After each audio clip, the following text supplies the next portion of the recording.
जय हिंद दोस्तों, स्वागत है आप सभी का संतोष मैथमेटिक्स में। मित्रों, आज मैं बहुत दुखी हूं कि हम लोग के साथी जो पटना के गर्दनी बाग में शिक्षक अभ्यर्थियों के द्वारा जो आंदोलन चलाया जा रहा है, वो गवर्नमेंट शिक्षक बनने के लिए वो आंदोलन चला रहे हैं। वो सभी छात्र छात्राएं, यूं कहें छात्र अध्यापक, छात्र अध्यापिकाएं, सभी लोग आज लगभग 27-28 दिन से पटना के गर्दनी बाग में आंदोलन कर रहे हैं। उन तमाम आंदोलनकारियों के द्वारा एक तारीख तय किया गया, 22 तारीख 22 अगस्त 2022, तिथि याद रखिएगा साहब। जी हां, 22 अगस्त 2022 एक तारीख तय किया गया और कहा गया कि इसमें बिहार के तमाम वैसे शिक्षक अभ्यर्थी, शिक्षिका अभ्यर्थी यानी महिला और पुरुष सभी आए और अपने हक के लिए सरकार के पास आवाज उठाने का काम करें।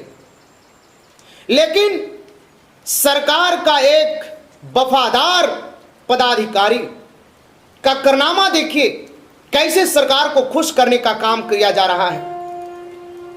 ये सरकार का एक वफादार पदाधिकारी एडीएम साहब, मेरे भाई, मैंने एडीएम साहब ना कहूं और अगर इन्हें मैं जनरल और डायर का उपाधि दूं तो इस आजाद भारत में कम है।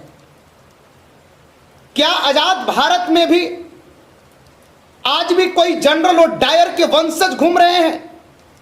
एक बड़ा पदाधिकारी बन करके, एक बड़ा पदाधिकारी का रोल मॉडल यही होता है कि वो जनरल और डायर बन करके किसी निहत्थे छात्र के ऊपर, एक शिक्षक, भविष्य में होने वाले शिक्षक के ऊपर लाठियां बरसाई जाए, और वो भी इतनी कि छात्र तड़प तड़प करके रोड पर रोने लगे। क्या इसीलिए देश आजाद हुआ था? क्या इसीलिए आपको नियुक्त किया गया था? साहब, आप बड़े पदाधिकारी हैं। अगर आप इस तरीके के काम करेंगे तो आपके छोटे भाई बंधु आपसे क्या सीख लेंगे? अगर जिला का कलेक्टर साहब, जिला के एसपी साहब अगर इस तरीके की बर्बरतापूर्वक कार्रवाई अगर करना शुरू कर देंगे, वो भी अपने हाथों से, तो जरा सोचिए साहब कि एक थाने का चौकीदार, एक थाने का दरोगा कैसी कार्रवाई कर सकती है, ये आप तय कीजिए।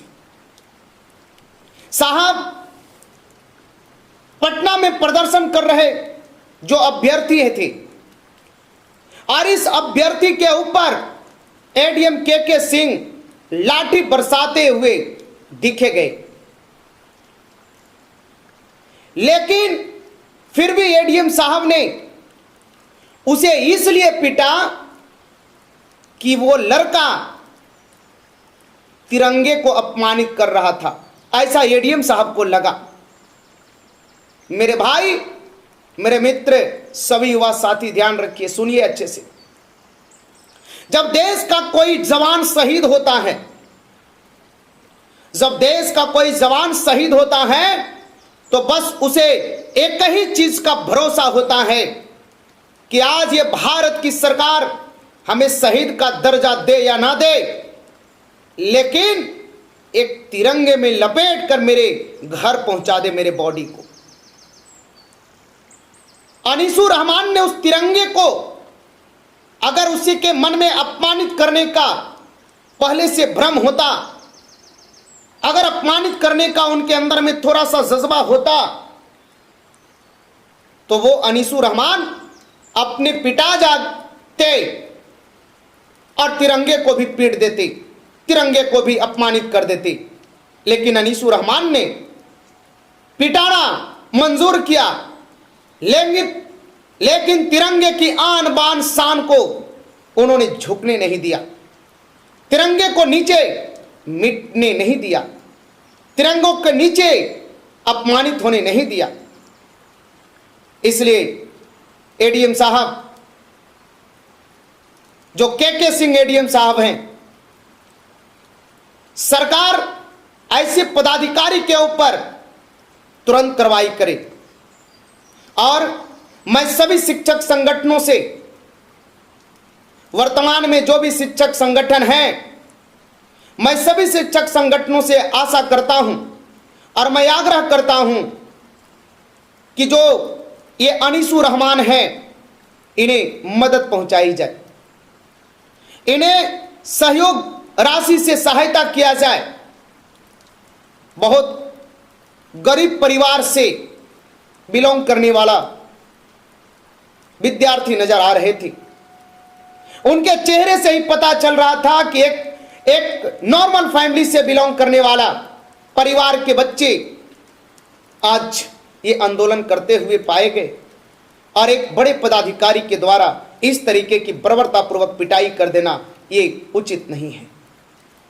हम आजाद भारत में हैं साहब, और आजाद भारत की अगर कल्पना ऐसी रहेगी तो सोचिए और क्या हो सकता है। आपने मीडिया को नहीं छोड़ा, आपने मीडिया को भी प्रताड़ित करने का काम किया। तो सुन लीजिए के सिंह एडीएम साहब, हम शिक्षक हैं, साधारण नहीं। एक चाणक्य प्रे घनानंद के साम्राज्य को पलट दिया और एक साधारण से बच्चे चंद्रगुप्त मौर्य को राजगद्दी दिला दिया, सिंहासन बैठा दिया। साहब, गरीब हैं, गम नहीं, लेकिन किसी से कम भी नहीं। और मैं ये घमंड से नहीं बल्कि दम के साथ अपने मेरिट पर विश्वास रख करके ये बोल रहा हूं। मैं, आप भी कहीं ना कहीं किसी शिक्षक के पास पढ़े होंगे एडीएम साहब, बिना पढ़े हुए आप नहीं आ गए, आप भी कोई शिक्षक का सम्मान करते होंगे।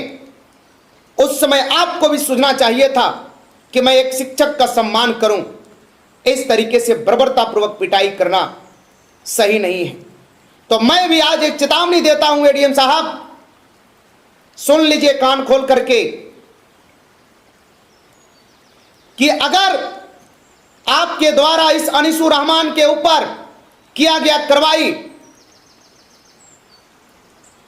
स्वीकार करने के लिए आप अगर तैयार नहीं होते हैं तो आपको मैं डीएम साहब से मांग करता हूं, आपके लिए जो पटना के डीएम साहब हैं चंद्रशेखर सिंह, मैं इनसे आग्रह करता हूं कि साहब आप ऐसे पदाधिकारी को बख्शे नहीं, ऐसे पदाधिकारी को निश्चित तौर पे कड़ी से कड़ी सजा दिलाने का काम किया जाए। मैं कहना चाहता हूं कि जब तक इस तरीके के पदाधिकारी रहेंगे, समाज का विकास, समाज का कल्याण नहीं होने वाला है। कहा जाता है मेरे दोस्त कि सरफरोशी की तमन्ना अब हमारे दिल में है, सरफरोशी की तमन्ना अब हमारे दिल में है, देखना है जोर कितना बाजुए कातिल में है। आप सभी लगे रहें, मैं भी आपके आंदोलन में आपको समर्थन करने के लिए बहुत जल्द ही आपके आंदोलन में आने वाला हूं। जय हिंद, जय शिक्षक समाज, भारत माता की जय, वंदे मातरम।